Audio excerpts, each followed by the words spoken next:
నువ్వు నూరుతున్నప్పుడు బయట తోటి సమట నువ్వు తుడుచుకున్నప్పుడు దండాన నీ సొక్కారేస్తున్నప్పుడు నీ ఒంటి వాసనతకు గుర్తొచ్చినప్పుడు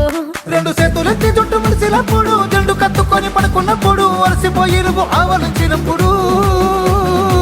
వచ్చుండై ఫీలింగ్స్ వచ్చి వచ్చి చంపేస్తుండై